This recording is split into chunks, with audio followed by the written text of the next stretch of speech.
Welcome to Vegan Business Talk with Katrina Fox, author of Vegan Ventures, Start and Grow an Ethical Business.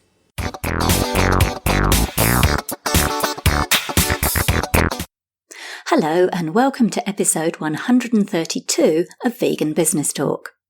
I'm Katrina Fox, journalist, author and PR consultant and founder of Vegan Business Media, a content events and training platform providing success strategies and resources for vegan business owners and entrepreneurs. Now, just quickly, before we jump into the main part of the show, I wanted to let you know about my online PR course and group coaching program, Vegans in the Limelight. Now, this is a 12-month online program where you have video training that teaches you everything you need to know about how to do your own PR.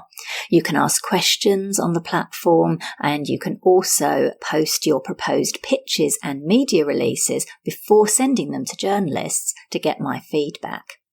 You also get to jump on a monthly live group call where you can ask whatever questions you want about your business, and you can get tailored help from me on anything to do with raising the profile of your brand. So it might be that I look at your website and give you some feedback, or how to improve your LinkedIn profile and other marketing and PR topics.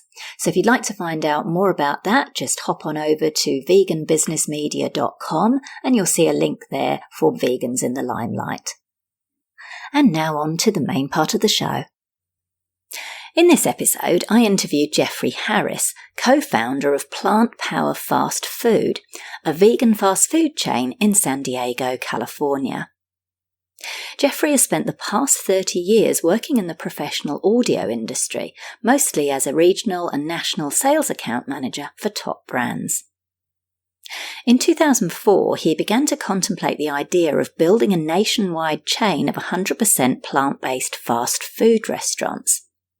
After years of searching for partners who had the operational expertise he lacked, Jeffrey eventually found Mitch Wallace and Zach Vuga, who had years of experience operating vegan restaurants and also shared Jeffrey's vision for an entirely new vegan version of traditional fast food. The trio opened their first Plant Power fast food restaurant in San Diego in January 2016 and currently have 5 restaurants in operation in Southern California, with more in the planning stages for what they hope will be a nationwide chain of restaurants capable of disrupting the traditional fast food restaurant industry with healthier, sustainable and cruelty-free meals. In this interview, Jeffrey discusses the benefits of finding a team to work with to launch the business, key mistakes the company made in the beginning with physical locations and how they created solutions, the move by big fast food chains to jump on the vegan bandwagon by adding plant-based options and how this may impact vegan fast food businesses, why the company pivoted from owning its own restaurants to a franchise model, how he decides where to open the next restaurant and why this is important, how the path of the vegan entrepreneur is a spiritual journey for him, and much more. Here's the interview with Jeffrey Harris from Plant Power Fast Food. Hello, Jeffrey. Thank you for joining me today. Katrina, thank you. So nice to be with you. It's great to speak with you. It's been exciting seeing the growth of plant-powered fast food. So looking forward to hearing more about that and some of your insights and your tips. So the first question I ask everyone on the show is the why. What are the drivers for doing what you do? Why do you run a vegan business? Oh my God, that's such a great question. And we talk about that a lot because as entrepreneurs, we're so busy in the how, but the why is critical for us. So my partners, Mitch Wallace and Zach Boga and myself, are all ethical vegans. And before we haven't even met each other, all 3 of us really kind of had this vision of what would happen if somebody introduced kind of a vegan version of McDonald's or Burger King or Jack in the Box of the world. So the real reason we wanted to do this is to save animal lives. And so we're accomplishing that in a few ways. One of the ways we do that is by simply switching out animal-based meals to plant-based meals. So we've calculated that about 75% of our customers, maybe 80, are omnivores. And so we can look at all of those meals that are moving from an animal-based product to a plant-based product. And over 3 years, as an example, we've calculated that we've probably taken about 17,000 animals off the plate. So the first reason is to save lives. The second reason is what I call the hearts and minds battle. And that is, we're very soft. We're not out there holding signs and saying, save the animals, even though we love that and we believe in it. But plant power is a very soft approach. So we are trying to attract omnivores to our restaurant. That's why we're kind of a familiar fast food format: burgers, shakes, fries. I'm using air quotes, chicken tenders. By bringing omnivores in and allowing them to have a plant-based experience in a format that they're familiar with, we find that a lot of people are beginning to ask themselves questions about their own choices. And that's really kind of the most exciting thing about this for us. We know that they might not go to Jeff's Vegan Shack where they're getting a bowl of brown rice and tofu and seaweed and sprouts and broccoli, which is maybe how I might really eat most of the time. But if we give them the bacon cheeseburger, a shake, some fries, we have a better chance of attracting them to a plant-based experience and then having them ask themselves questions about where their food comes from. Nice. I love it. Now, you mentioned your partners. So tell us a little bit about how did you come to actually kind of start the business? How did you find your co-founders? That's a great question. Well, a lot of searching, a lot of begging, and a lot of praying. So when I first began this journey, I believe it was about 14 years ago. And, I've been in the corporate space and I've done decent for an old hippie, in terms of, making some money, getting his own house. I've done okay. But I was really feeling like my real reason for being here in this world wasn't being realized. And I began to contemplate what kind of business could I start. And it was kind of like a lightning bolt. I'm not saying that this is the new Amazon or Uber, but I had this sudden realization, oh my God, vegan fast food. What if somebody came up with a vegan McDonald's or a plant-based Burger King or whatever? And it began to stew around in my mind. And of course, I shared it with friends and they said, dude, you are crazy.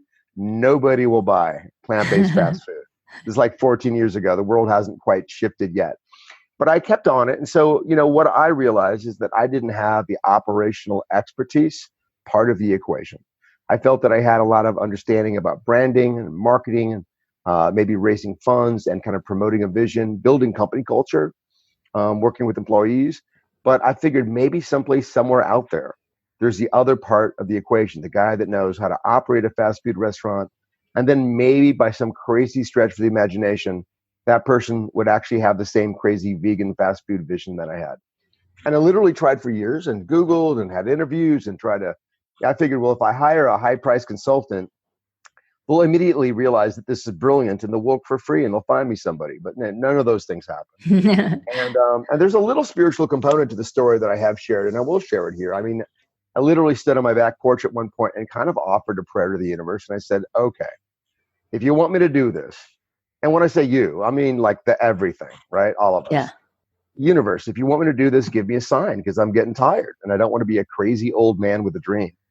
And literally 3 or 4 days later, my ex-girlfriend Susan called me and she said, you've got to call Mitch Wallace of Evolution Fast Food in San Diego. He's your guy. And Susan and Mitch have a mutual friend. So I called Mitch, kind of fell in love with him right away on the phone, drove down there a few days later, met the guy, fell in love with him even more. And at first I was working with him and his partner at the time, and it wasn't really feeling quite right. My relationship with Mitch was amazing. And his partner and I were a little bit oil and water. And I walked away after about 1.5 years or 2 years of trying. And then Mitch came back and I said, hey, forget about that guy. Let's do this with Zach. I'm like, who's Zach? Apparently Zach is I call him our young, cool, tattooed millennial member of the gang who had been working up through Mitch's restaurant, Evolution Fast Food in San Diego, which I think is one of the first vegan fast food drive-thrus in the US. And Zach and Mitch both had this same crazy vision that I've had. Mitch is very talented. He's opened a lot of vegan restaurants before most of us even knew what the word vegan meant. He's got he knows a lot about operations and commissaries and leases and business. He's an attorney as well. And he was a perfect fit. And then Zach is this kind of young, energetic guy that just has been kind of a genius at kind of building company culture. Also, like designing the technology and the way the restaurant works. Got a good eye on P&L and things like that. And really, it turned out that the three of us were kind of a perfect mix for each other. Yeah. And in 2015, we started getting together at a booth in the back of the outside patio behind Mitch's restaurant and started plotting our diabolical plans to take over the world. Fantastic. I love that. I love the importance of the team and how it came together like that. I really like that. So can you tell us about what were some of the key challenges then when you were first starting out with the business? Well, every entrepreneur everyone's going to know the first one, and that is capital. Yeah. So how do you raise money to realize your vision? It kind of feels like when I was a teenager, playing in a rock band, we wanted to get a record deal, whatever that meant, right? And the chances of that are 1 in a million. And sometimes it seems like raising capital is the same. So, the first thing, we did this thing backwards. We signed a lease, and then we started raising money, which is not a very smart way to go. I recommend don't do that. But, really raising capital was the key. And really, we did a lot of hard work of reaching out to everyone that we knew that might believe in our vision. We were looking for what I call VWMs, which is Vegans with Money. So that was our first goal. And, I was Googling and finding out who are the vegans out there with money, but a lot of family and friends. It was a very slow and arduous process, but really raising capital was the first big challenge that we had at our first restaurant and our second restaurant. And then the other big challenge is all of the things that you can't foresee. So you're building a restaurant and then the city says, well, maybe you can't really cook food here. And we're like, what? All sorts of crazy things would happen where obstacles would come up where it looked for a moment like we would just be derailed and our dream would kind of end in ashes.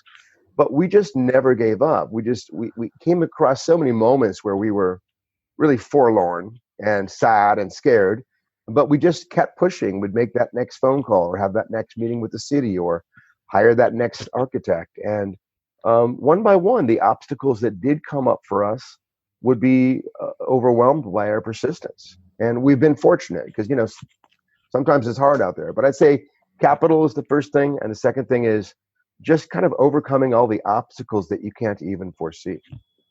Sure. So you gave an example there of the lease, not getting the lease before raising the capital, which is a really important one. Is there another example you can give me? Like you mentioned the obstacles. I think that's actually a really helpful practical tip. So I'm just wondering if there's any other obstacles that you came across that you could share and how you overcame them. A great recent example is our opening in Long Beach, California. We're so excited for this new restaurant. It's our third corporate location and our fifth location overall. And we were so excited to grab this drive-through location in Long Beach because it's very hard to get drive-throughs. You're competing against Starbucks and McDonald's, everybody with a lot of money. And literally weeks before we opened the restaurant, we never thought much about it, that this place has been a drive-through for years. We actually tried to drive our cars through the drive-through and then get out the only exit that the city would allow us to use as an exit. We're realizing, oh my God, this actually doesn't work. And we tried everything that we could as an example to keep the drive-through element of Long Beach. And we have some plans where it may happen in the future. But this is a good example of, we said, well, this is what's happening. We have two choices here. We can give up, which is not possible because we've taken our investors' money and we've got a lot invested into it. Or we can open it for now as a non-drive-through, develop some, kiosks, promote people using their mobile ordering applications on their phones, and give it our best. And in fact, this event, which seemed like tragic for a moment, has not been a problem at all. Long Beach is actually our best performing location right now. Wow. And we can't even keep up with the lines of people that are waiting to get in. So sometimes something that you imagined is a huge obstacle really isn't. I think it's like Zen. You have to learn how to flow and to see what the universe has in store for you. And I'm sorry, I get a little cosmic sometimes, but you should probably. No, that's great. That's really interesting. It's really helpful. Thank you for sharing that. I think those are kind of really useful nuggets, and I like the way you've made the best of it. And you seem a very solution-focused person, and don't stay down, like you said, in the forlornness of it. You kind of just come up with the solution. I love that. Now, I believe, and well, let's talk about the big fast food chains that you mentioned a couple there. Now, at the moment, they're jumping in on the vegan bandwagon at the moment and adding plant-based options to the menu, and there's big publicity about it. What are your thoughts on this, and how is it impacting your business, or how do you think it might impact you as a business? And by the way, thank you, Katrina. That's a great question. It's a question our investors ask lately. Everyone seems a little concerned about it. Yeah. Yeah, they're like, wait a minute, before I write this check, what's the answer to that question? And then I always just distract them by saying, look, a squirrel. No, I'm kidding. It worked for a second there. I did. I thought of a cute little fluffy squirrel. Okay, cool. If they were a retriever with a checkbook, it could work well. But anyway, here's the thing: is like, this is a great thing. So Burger King going with the Impossible Burger, Carl's Jr. with Beyond Meat.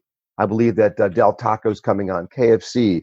It's inevitable that McDonald's will get there. Everyone's jumping on right now, and in fact, this is something that every vegan and animal advocate has been praying for years. We've been working towards this.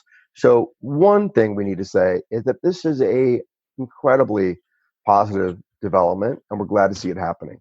The interesting thing is that we always predicted it. So in our earlier investment materials, when we were first getting going in 2015, we actually said in these materials, this will happen one day, believe it or not. And no one believed us. But any one of us who's been in the kind of a plant-based space for 20 or 30 or 40 years, we've been watching, it's kind of like we've been watching the lava kind of move up towards the volcano. Nobody else has seen it. But anyone who's been around in that space understood that big change was coming. And we're thrilled to see that happen. So the first part is, this is great. We're grateful. It's good for the animals. It's good for people's health. But here's the other thing. There's two more elements to it. Number one, it changes the entire ecosystem. So one of the things I was deeply touched by is Carl's Jr.'s Beyond Burger ad on the Super Bowl. It was hilarious. They showed an old cowboy doing yoga and eating a Beyond Burger. And it was so against type of the macho guy not eating a veggie burger.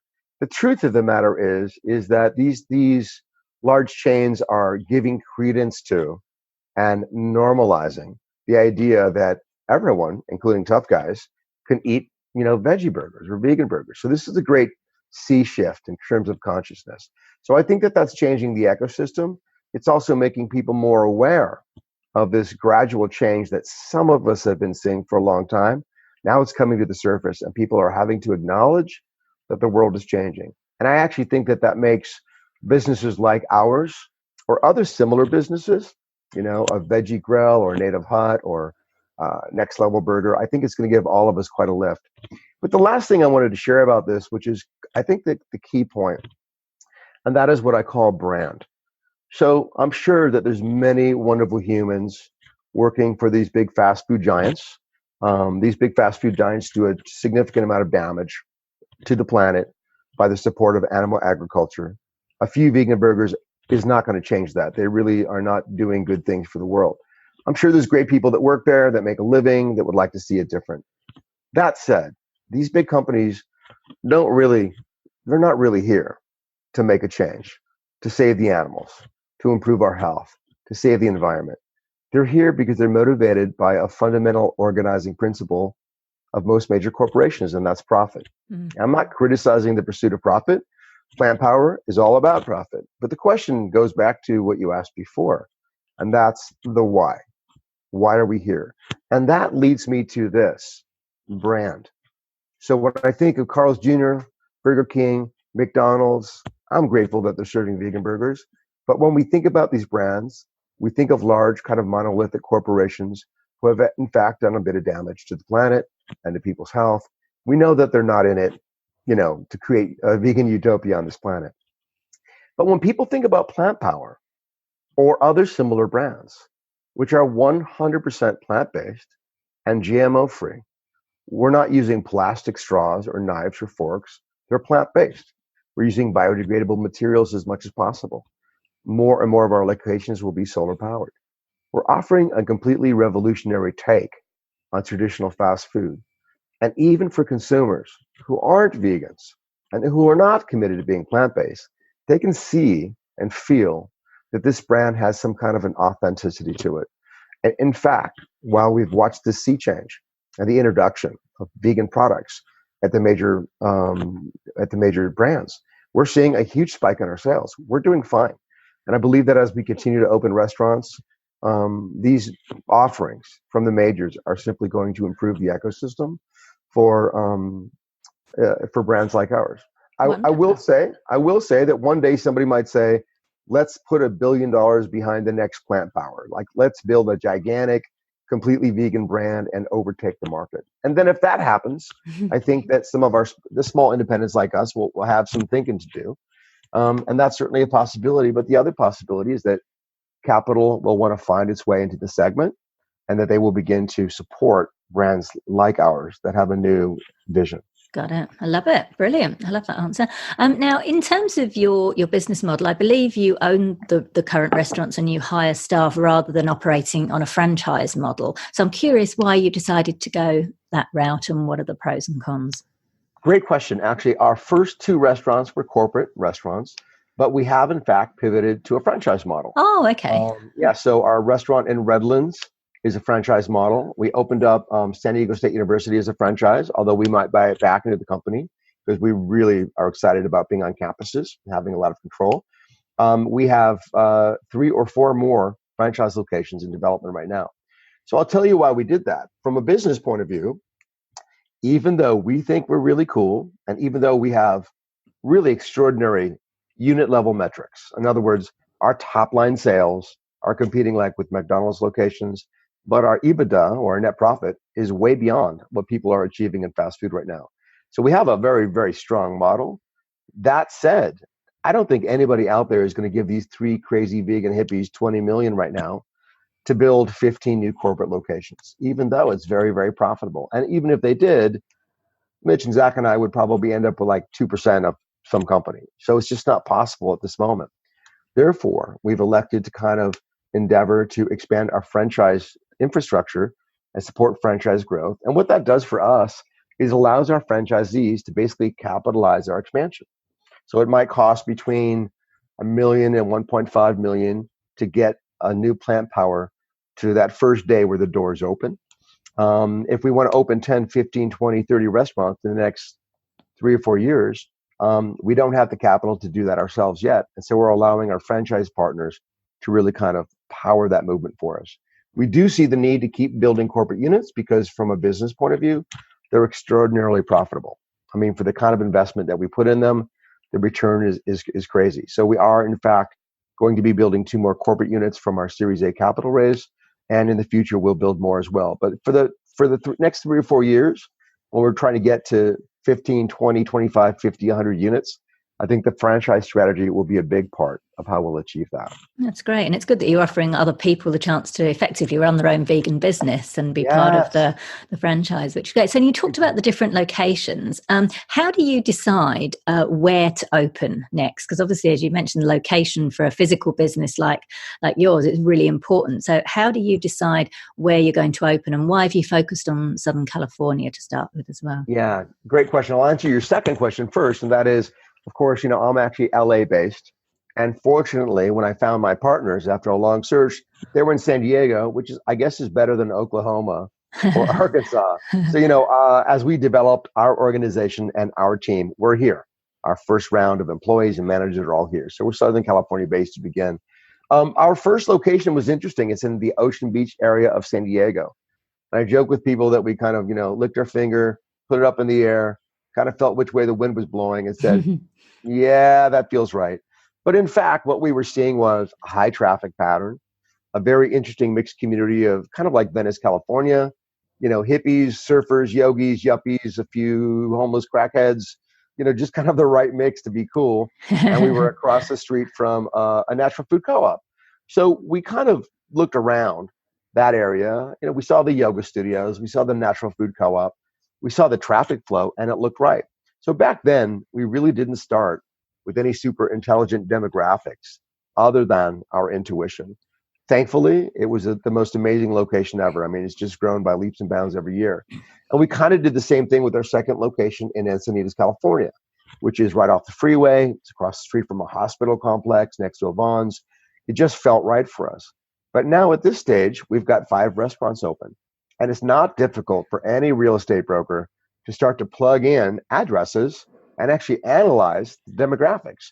So without hiring a big, demographics team, like some other chains can probably afford, we can easily have our real estate team do a demographic analysis of any location that we're looking at right now. From a 30,000 foot view, is there a Trader Joe's nearby? Is there a Whole Foods nearby? Is there a college or university?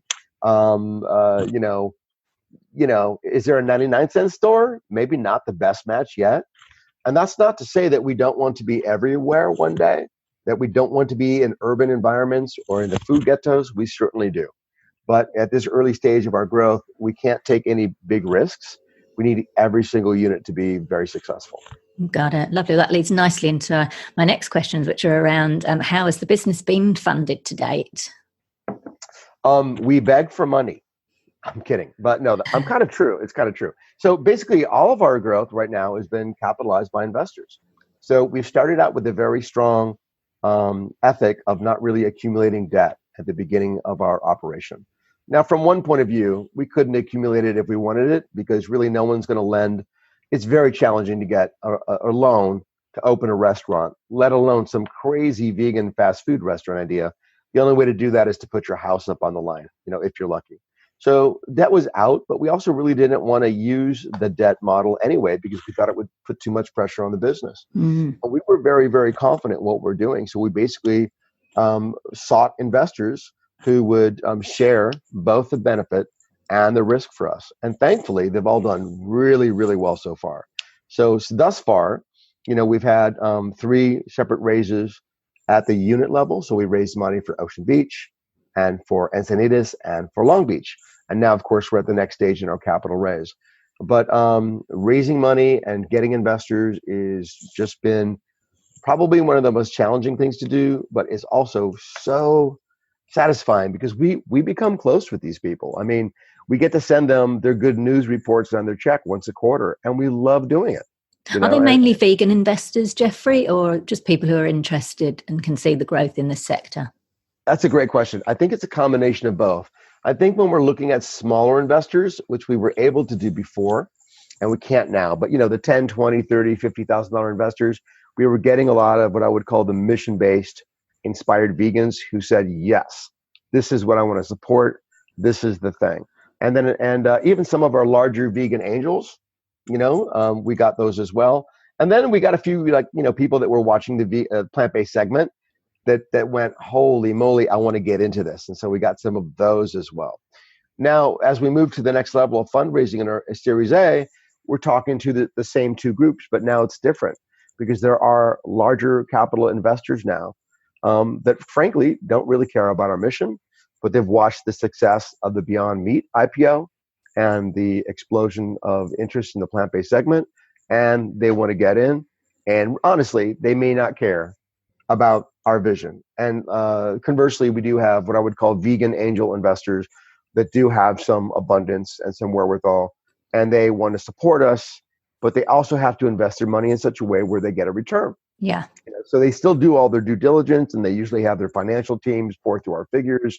Nobody's giving their money away for free. Everybody wants to make sure that their money works well for them. And of course, we're committed to doing that as well. Absolutely. So just on that, as much as you're comfortable sharing, because obviously the restaurant industry is not known for necessarily being profitable quickly. So I'm curious, you've said that your units so far, they've been, you've had some good growth and success. So how many of them are you in profit yet? And how long did that take for that to happen? I just want to kind of give a realistic point of view to people if they are going to, open a business, whether it's a restaurant or not, as to, how quickly it can be possible to break even and then go into profit. Great. That's a great example. So first of all, I want to clarify that there's kind of 2 ways of looking at profit. There's what I call getting all your money back, right? And then being in the profit zone.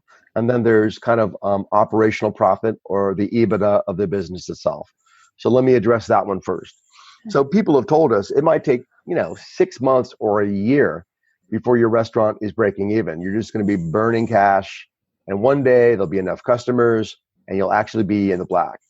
With that, in that regard, we actually were operationally in the black almost immediately. So at our first location in Ocean Beach, we did 1.1 million our first year in top line sales. We were shocked by that. Of course, our second year was 1.9 and our third year was 2.5. So that's the plant-based explosion that we're talking about. So that is very good for a fast food restaurant. But here's the fun part. By the end of our second quarter of operation, we were operationally in the black. We were sending out investor checks at the end of Q2. And the same thing happened with our Encinitas restaurant, except we were actually sending out investor checks at the end of Q1, which meant we started each restaurant with some capital in the bank, not enough, maybe 40 or 50,000, which is very, very little, hoping that we wouldn't burn through it. And in fact, we immediately had crowds. We were operating profitably, and that worked well. I could say that with Ocean Beach, I'm not looking at the figures in front of me, but I believe that it probably paid back the investment in about a year and a half, which is unusual, by the way. And there's a lot of mechanics when you're looking at that. How much did the founders put in? How much was the balance of the raise to investors? How is the return structured? With Encinitas, we think that getting their investment back will be closer to maybe 4 years.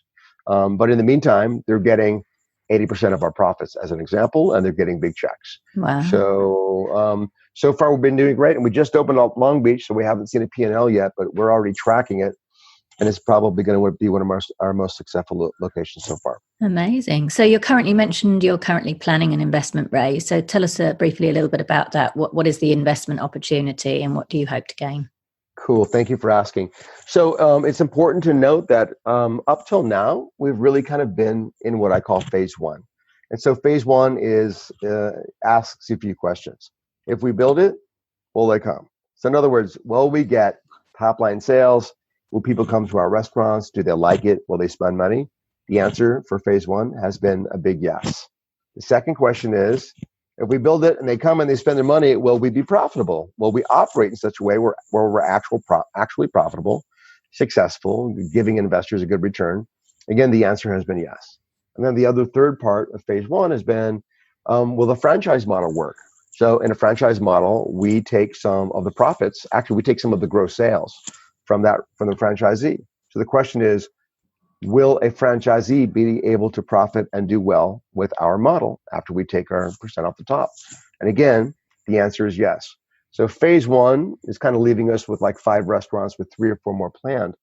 But we realize that the way that we've been organized to complete phase one is not going to work to get to 25, 50, 100, or 200 restaurants. To do that, we really need kind of a corporate structure. So we've formed a new parent company that is called the Plant Power Restaurant Group. And we are raising a total of $7.5 million in capital for that company.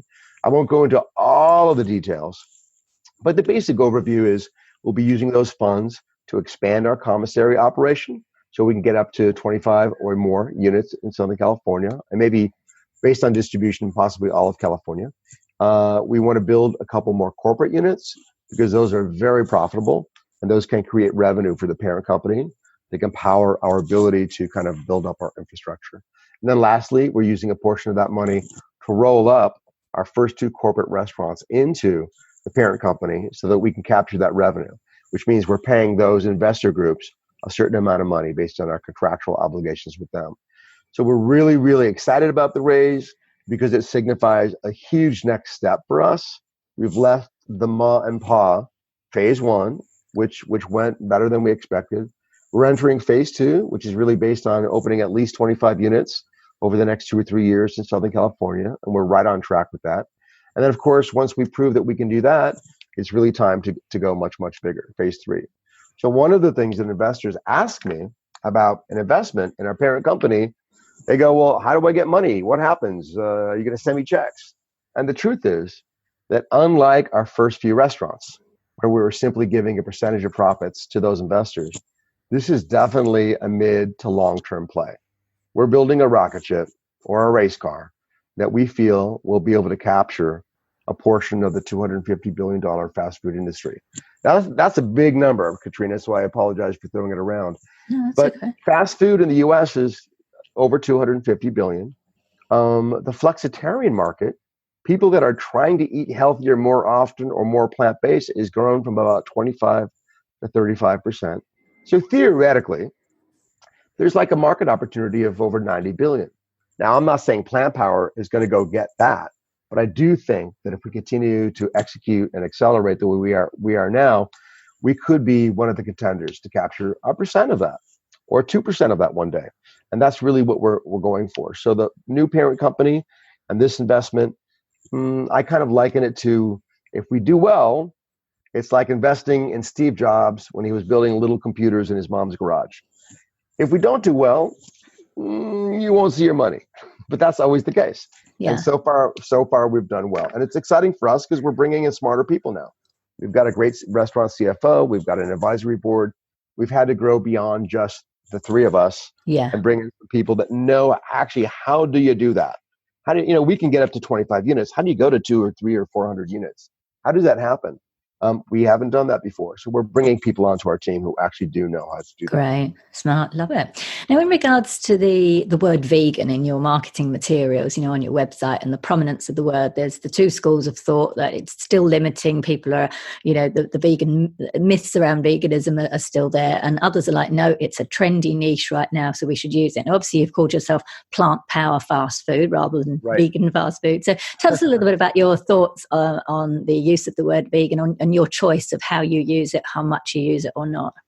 Yeah, thank you. First of all, I wanted to name the company Meat is Murder Incorporated, but my partner thought it was a bad idea. Actually, it's funny you mentioned the website. I actually haven't looked at it lately, but for the most part, we actually have been, even though it is a catchphrase, and even veganism is growing by leaps and bounds.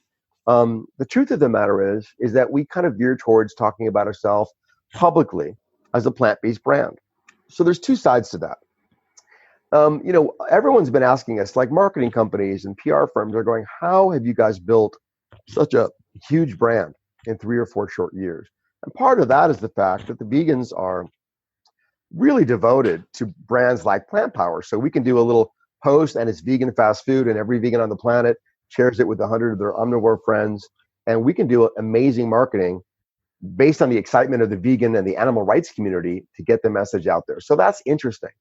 But we're also very aware that the majority of the people that we're trying to get in here, because the vegans will find us. Yeah. The vegans will drive 100 miles to have a breakfast muffin like McDonald's that's plant-based. And actually, I know of actual examples of that. But we're really trying to get the people that haven't been thinking about this yet. And we don't want to scare them away with the word vegan necessarily. It's kind of like the word liberal. I like the word liberal, but a lot of my friends are kind of conservative these days. They might not like that word. So vegan can be a polarizing word. For those of us in the animal advocacy world, it's very inspiring, actually, and it signifies some shared values. But we do want to attract people that haven't really thought about the animals or the planet yet. Maybe they just want to get their cholesterol down, and we want them to feel very welcomed with love at Plant Power. And we very specifically don't have, as an example, pizza brochures or something like that. Not that we don't support that work, but we want people to feel safe and comfortable coming in. We don't want them to get too much of a whiff of our ideology. And it's not that we're trying to hide it. It's just that we want everyone to feel very, very welcome. Like it's safe to come here and try a vegan burger.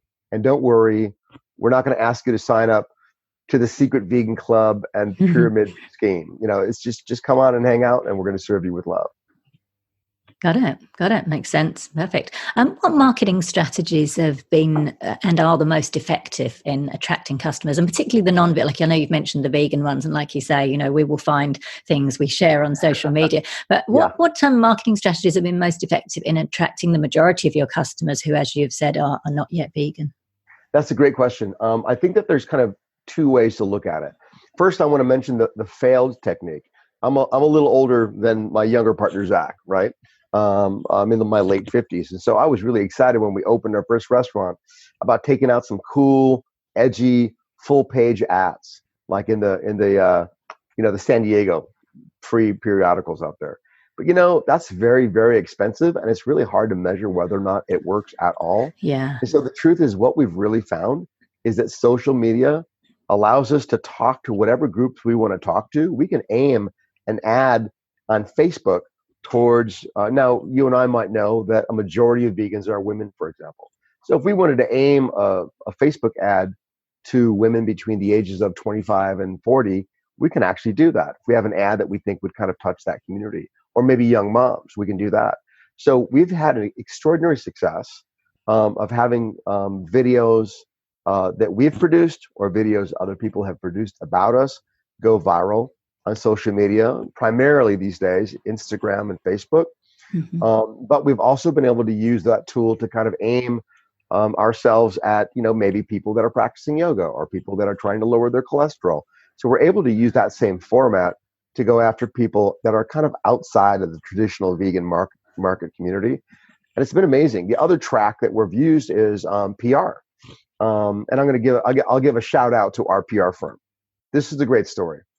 I don't know, a couple of years ago, I started to Google for vegan PR firm in Los Angeles. What are the chances that such a thing exists? And I happened to find a vegan PR firm in Los Angeles called Scout 22, Jim and Lori Amos. They're very talented.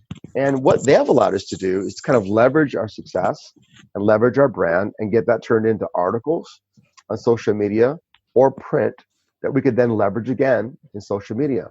And the articles have been a really good way of reaching out kind of beyond the traditional plant-based community to kind of the larger world and talking about the phenomena of plant-based food. And here's one aspect of it, plant power. So I'd say social media, big, and then we use PR as well to kind of reach beyond the normal social media limits. Got it. Now, we're seeing a little bit of a rise in kind of vegan fast food. And obviously, you mentioned Veggie Grill as the key one that's been around for a while. So I'm curious, how do you stand out from other vegan fast food restaurants, and how do you plan to as you grow? Great question. I have to start by saying I had a great dinner at Veggie Grill last night. So big shout out to Veggie Grill. I think I had their Beyond Deluxe burger with a gluten-free bun, and it was amazing.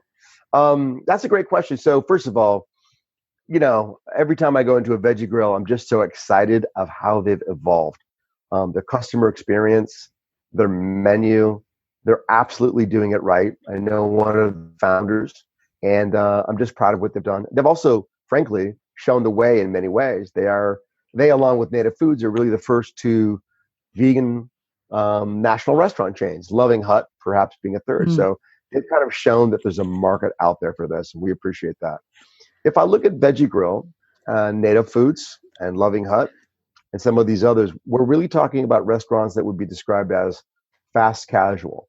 So fast casual is not sit-down dining. A waiter doesn't come to your table. You order the food, you get a number, they bring it to your table. That's kind of the fast casual model. Panera Bread might be a good example in the non-vegan world. Plant-powered fast food very specifically designed to attack the fast food space, or how we call it in the restaurant industry, QSR, for quick service restaurants. And so the typical QSR restaurants we all know about, the big brands, would be Subway, McDonald's, Jack in the Box, Chick-fil-A, In-N-Out, Arby's, Wendy's, Del Taco, Taco Bell, it goes on, KFC. We really wanted to be in that space because we felt that that would be a place where we would have the best chance of reaching out to what I would call the uninitiated, to finding people that weren't even really looking for healthy food yet. But if you showed them a burger, fries, and a shake, and you told them that there was zero cholesterol, they might check it out. So we very specifically wanted to approach that market, which is a massive market. As I may have mentioned, it's considered to be over $250 billion a year now in the US. So I'd say that Veggie Grill and these other brands have done a good job of demonstrating viability of a national brand. We're obviously not a national brand yet. We're kind of working our way up to regional. But the difference with Plant Power is that I get the sense that we have a wider demographic. I get the sense that that guy that's about to go into Jack in the Box across the street from our restaurant in San Diego looks over and he sees a crowd standing out the door and he wonders, what's going on? I think that we have that kind of a little bit of a glow about our brand that makes vegan fast food very accessible to many people. And, that said, I love these other brands and support them. Interestingly, that's just occurred to me. Do you deliberately open up near a mainstream fast food chain? Because I know that's a strategy. I know it's a strategy. There's a particular hairdresser who I won't name in the UK that does it. They deliberately look for a place that has got a successful hairdresser, and then they open up like almost next door or very close by. So I'm curious, is that a strategy that you use? That's a great question. We would like to do that. So we did that in San Diego by accident. We just found the right spot, and there was a Jack in the Box across the way. But we have been looking at some new developments where there might be 3 or 4 major fast food brands in the development, and we might be one of them. We actually do love the idea of being next door or across the street from a McDonald's or a Burger King or something else. And listen, a lot of these restaurants are owned by franchisees. They may be families. I understand that people make their living there. We're not trying to hurt anyone's business, but ultimately, we want everyone to see that we need to move our money and our businesses and our activity into the plant-based space because it's cruelty-free and it's better for the planet, for our health. So yeah, we want to go right up against them, but we haven't found the locations quite yet. The fun part is that we have been converting. So as an example, our Encinitas restaurant was a Burger King conversion to a plant power. Our upcoming restaurant in Orange County that I haven't spoken about yet because it's a little bit top secret. You heard it here first. Yeah, exactly. And that is going to be a Carl's Jr. conversion to plant power. Oh, and then nice. we've got another one opening up in, I can't quite say, it's very early stage, but another Inland Empire unit that looks like it's a Burger King to plant power. Oh, I love that. We're really excited about demonstrating that. We love that story, but we're kind of looking forward to opening up near a McDonald's one day soon. Fantastic. Just briefly, you touched on this a little bit. You mentioned that the path that you mentioned when you contacted me, that the path of the vegan entrepreneur is a bit of a spiritual journey for you. So tell us a little bit about that. I know you talked a little bit about the power of intention in finding your partners at the beginning. Do you want to just say a little bit about how that's played out for you? Yeah, thank you so much. There's a few dimensions to it, and one I just have to mention because I think about it a lot. The word spiritual or spiritual path means a lot of things to a lot of people, right? It can mean something different to a Buddhist, a Christian, someone of the Islamic faith, a New Ager, all that kind of stuff. My own path has been kind of outwardly kind of what I would describe as kind of the Eastern philosophical meditational path for well over 30 years. But what I have found is that the most important thing to me about true spiritual awakening is kind of getting out of our own limited thinking about who we are and understanding that there is a deep underlying connection here that we might not ordinarily see, but there's something that connects us to everything and everyone else. And as a matter of fact, one way of looking at it is that there isn't anyone else, that we are all connected, that we are all one. And it sounds kind of tutti frutti, I know for sure. But I think one of the ways that we can understand that oneness is that when we feel deep compassion and love for others. But when I say others, I kind of mean everybody, because everyone goes, yeah, I think we need to be nice to people. But they don't really think twice about eating a cow that was killed for their consumption, or a pig or fish or some other animal. So I think in our lives, without being conscious of it, many people are actually creating quite a bit of suffering without being conscious of it, because they haven't kind of awoken up yet to the power of their choices and the impact that those choices have. And the truth is about eating animals, I know that this isn't a sunny way to look at it, but we just cause incomprehensible suffering for others. And so for me on the spiritual journey, understanding our connection with others, meaning humans and animals, doing everything we can not to create suffering. At the extreme end, that means do not kill. At the other end, it means don't say something unnice to somebody or smile more often. There's a lot of ways to look at it. And so plant power for me was a way to bring, really the way I look at it, and my partners as ethical vegans, we're really trying to bring a cruelty-free food choice to the world. We all understand that there's tremendous benefits to the planet. We understand the power or the negative effect, rather, that animal agriculture has on the environment and climate change. We understand that cooked meat is as carcinogenic as cigarettes, and that cholesterol is a killer. We all understand that, and I'm glad that we do.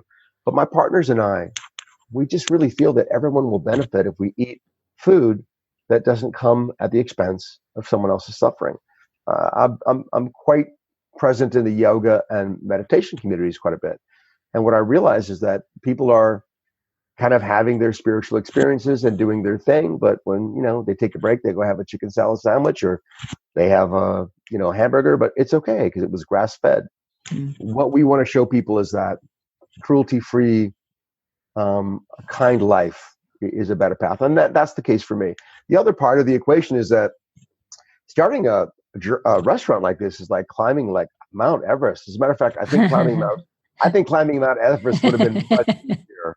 I mean, I'd have to get in shape, but that would have been a lot easier. This is really, really hard. My partners and I work day in and day out, really 7 days a week to make this all happen. And so to do that, you have to have faith. And it's not that we don't actually often get up, or at least I don't, and dream about that moment where we have 500 restaurants, because it's kind of inconsequential. We've got 20 or 30 things that must be done today or this week. But I think that there's some element of faith here. We kind of feel like that this is something that we're supposed to do, that this is our destiny, and it requires a certain kind of surrender and faith in that. And also, Katrina, we don't know how it will turn out. We have this huge, gigantic master vision. It looks like there's a lot of wind in our sails. All we can do is take the next step with the right intention, with love. And in my case, I try to keep my ego out of it because I'm doing this to save animals. But sometimes I feel like I'm really cool because I help create plant power. and that's not going to, and you know what? That's fun, but it's not going to help. We always have to come back to our hearts and, make sure that what we're doing is it's good for our employees and for our customers and for the animals and for our investor family. So for me, it's a journey of traveling each day from fear and anxiety to how will this come out, to kind of love and faith and courage and take the next step. And really, it's actually quite a difficult journey moment to moment sometimes. I really like that you appreciate. I appreciate you sharing that, being honest about that, because I think sometimes people think when certain entrepreneurs have got that outward appearance of success, they think, like you say, oh, he must be really cool, he started Plant Power. But and I just think the fact that, and they kind of, I think they think, oh, they must be, every day they just get up and it's quite cruisy because they've got. So I really appreciate that you share that, even at someone at your level who's created this success, still can have that fear and anxiety, as we all do. But then, like you say, kind of turning that around. So I really appreciate you sharing that. And obviously you've shared a little bit about the long-term vision of your brand, which is obviously to keep growing nationally, hopefully internationally, would be amazing. So you shared some amazing tips and insights and strategies, Jeffrey. Really appreciate you coming on the show. It's been a pleasure speaking with you. Thank you. Katrina, thank you so much. It's a joy to speak to you about this today. And thank you. So that was Jeffrey Harris from Plant Power Fast Food. You can find out more at plantpowerfastfood.com. And that link is on the show notes page at veganbusinessmedia.com/podcasts and going to episode 132. Now for some vegan business news highlights. Vegan dairy brand Miyoko's Creamery has got 2 new investors, none other than Ellen DeGeneres and her wife Portia de Rossi. The celebrities are long-time customers of the company, which produces plant-based cheese and butter, and they share founder Miyoko Shina's mission for promoting a more ethical and sustainable world. DeGeneres said, "As we learned more about the mission behind the products and about Miyoko herself, we knew this was a special and exciting company that we wanted to support." Meanwhile, De Rossi cited Miyoko's recent announcement to help a dairy farmer in California transition away from animal agriculture to plants to be used as the company's research and development farm as another reason to support Miyoko's. De Rossi said, "We're particularly impressed about their holistic perspective to the challenge of moving our society away from animal agriculture. They understand the big picture, that farmers are part of the solution and require our support to transition away from current practices. It takes this holistic view to transition our world to plant-based diets." I am so happy to see Miyoko's get this kind of celebrity endorsement and recognition, both financial and in terms of reach. I had the pleasure of meeting Miyoko in person earlier this year, although we connected a few times online, and I love her because she's a passionate animal activist and vegan, and Miyoko's is a fantastic example of how to run an ethical business that's good for people, animals, and planet.